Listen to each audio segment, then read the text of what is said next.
Welcome back, everyone, to Chip Stock Investor. We're here for another earnings rodeo, and today we're covering two companies. Nick, tell us which companies. We will start with Microsoft and then Intuitive Surgical, in that order, right? All right, let's kick it off with Microsoft. Before continuing, let me remind you to hit the like button and subscribe to the channel if this video is helpful as you do your own investment research and increase your knowledge of business and technology. We really appreciate the support, as subscribing to the channel helps us continue putting out content like this. To kick off the discussion on Microsoft's Q2 fiscal year 2023 earnings, that's the 3 months ended in December 2022, I thought just share this outlook, this forecast from Gartner on public cloud end user spending. They're expecting over 20% growth this year in cloud spending worldwide, nearly 600 billion. You can see some of the end markets here they think will drive that growth. Software, various infrastructure services leading the way higher. This is still very much a growth market, more than 20% growth forecasted by Gartner this year. And I'd like to compare this with Gartner's forecast for overall IT spending, because we see and hear these numbers about the cloud market, 600 billion a year, but let's put it in a little bit of context. Gartner thinks that overall IT spending will reach $4.6 trillion in 2023. Significant numbers here, right? So only about 12, maybe 13% of the overall IT market is cloud spending, basically, is what these numbers are showing here. Microsoft, its primary growth segment, the cloud, Azure, still very much a secular growth trend and will continue to be for many years to come. With that as a backdrop, Kasey, tell us what happened in Microsoft's Q2 fiscal year 2023. Okay, let's take a look at this table here showing the revenue segment breakdown. So first off, we have productivity and business processes, which is Microsoft 365, basically for personal and commercial use. 7% increase there. Personal computing, down 19%. We all know why. Nobody's buying laptop right now. Nobody's getting that Surface. And intelligent cloud up 18%, which is primarily Azure Data Cloud. So I like how you put this chart together here. You can see the percent increase and decrease in the middle column as reported. In the right-hand column, what the increase or decrease would have been excluding the effects of the US dollar. Link to that video we did a couple weeks ago on the strength of the US dollar and how that is impacting multinational companies like Microsoft. Basically, massive headwind. The US dollar strength, massive headwind for Microsoft, huge reduction in their revenue and profitability because of this. Also in this table, you put a comparison of the two previous quarters as well. As expected, as we've all expected here headed into 2023, business spending on things like the cloud is starting to slow down. So you can see that trend here, in particular with the Azure cloud segment, 40% growth just 2 quarters ago, 35%, and now 31%. We have two more charts here to give you a better visualization of what's going on with the revenue segments for Microsoft. You can see in this chart that the intelligent cloud takes up about 41% of the revenue here. And then on the second one, you can see the revenue increase or decrease in the case of personal computing represented here, with the intelligent cloud being 18% of the increase in this Q2 fiscal year 2023. Basically, the cloud is the only thing that matters right at the moment at Microsoft. So in a recent video, we talked about how Microsoft is making some moves. They recently acquired the company Fungible, which is a data center chip designer. And Microsoft also just officially announced that they're going to be investing 10 billion into OpenAI, which is the maker of ChatGPT. Maybe Nick, you can tell us a little bit more about that. Yeah, obviously. So cloud, secular growth trend in the overall economy. So making this move into OpenAI, basically the plan is to take a service like ChatGPT and infuse it across the entire ecosystem, specifically the various cloud services.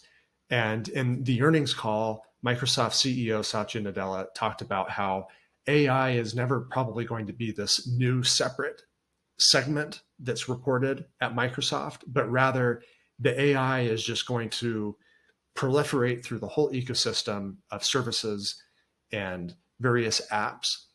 And this is significant because as we move further into the 2020s, the cloud is becoming more and more prevalent. But to keep that trend moving, companies like Microsoft are taking a look at AI and saying, hey, we need this as part of our suite of services to go out and attract new customers and to grow with existing customers. This is a big move for Microsoft, a big investment.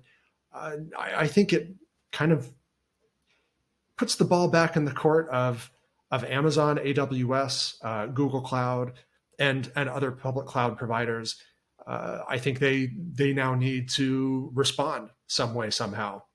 So Microsoft is, as we know, a very enduring company, but they're taking a little bit of a hit when they're in their profits here in the short term. Do you think that Microsoft is a buy? Well, we do own it. It is the number 2 position in 2 ETFs that we own.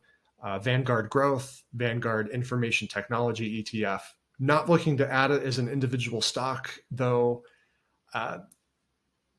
We started this channel not as a gimmick, but really truly believe that semiconductor stocks are going to gobble up the lion's share of profit from this capital intensive investment movement that's taking place. Behind every AI service like ChatGPT that Microsoft just invested in, there is a chip that tries to emulate the way the human mind works and the way the circuitry moves information around.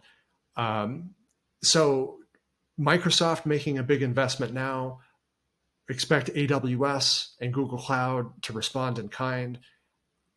Behind the scenes, all of that, there's a lot of chips being made and purchased. So Microsoft, solid company, think it belongs in a portfolio, but given the valuation right now, like 25 times trailing 12-month earnings and free cash flow, I don't think it's the most timely buy out there right at the moment. Okay, fair enough. Okay, enough on Microsoft. Let's move on to our second company, Intuitive Surgical. Okay, a company we have been invested in for a while here. Wonderful company, doing wonderful things for the healthcare industry. But this one is getting increasingly more complicated. I need your help on this one, especially given your background in the medical field, specifically in surgery. Help me out here. Honestly, looking at the earnings call and looking at the financials, I have even with having a medical background, I have a little bit of a difficult time in understanding all of the information that they're putting out, especially without any visuals. They're very, very limited on their data viz section. So, job security for you, huh? Yeah. Okay. Yeah. So I did make two small charts here that will help us just see where their revenue is coming from. Okay, so the first one here is a pie chart of the recurring revenue versus systems revenue. So these two revenues are what make up the entire revenue for Intuitive Surgical. The systems revenue includes just the machines themselves, those machines that are installed, and then the total recurring revenue are things like the instruments, the services, and the lease of machines. Right. So I like the second pie chart that you created here, further breaking down what's involved with recurring revenue. Most of it, instruments and accessories. Mm-hmm. So all the stuff you need to to replace over time on the robot itself.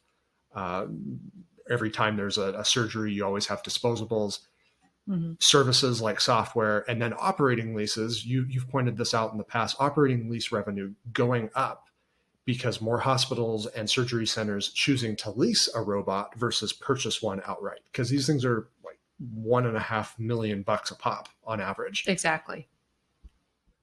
Overall takeaway, 2022 was okay. Procedure growth up 18%. Total revenue increased 9% from 2021, dragged down again by the strength of the US dollar, but also a lot of just still disruption around the world because of the pandemic. There was one bright spot, though, the ion. Kasey, explain, help me understand, what is this ion machine exactly? This device will help with lung biopsies. Currently, there's 321 of these devices installed, and some facilities have more than one device, as was indicated in the earnings call. So there is a big growth opportunity with this device specifically because the rest of the world, it's not open to yet. This is only in the United States at this point, with hopes to expand to Europe and then into China and Korea from there. So a lot of opportunity for growth with this device specifically.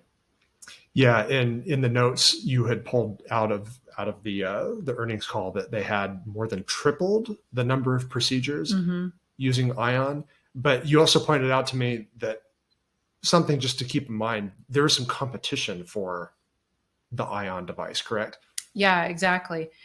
Johnson & Johnson's company Ethicon also makes a robotic assisted lung biopsy machine called Monarch.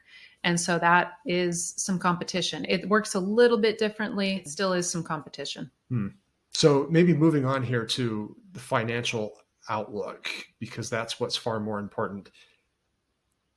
All indications are from management that this will continue to be maybe a low teens % growth business driven by increases in procedures, worldwide procedures. So that's encouraging. But what I picked up out of the earnings call and the guidance is Intuitive Surgical expects elevated operating expenses from a variety of areas, right? One of them being they're trying to get approval for different machines and procedures in other countries. Also increasing their manufacturing scale, trying to increase their ability to ship these things in various geographies. So slower growth than what we Intuitive Surgical shareholders have been accustomed to, and maybe higher expenses for a few years. I don't know. What's your opinion of this from a medical background, Kasey? We talked about this at our last earnings report with Intuitive Surgical. It's a super cool company. Like, what they're doing is cutting edge. It's really awesome, and it helps with drive good patient outcomes, which is really what we need.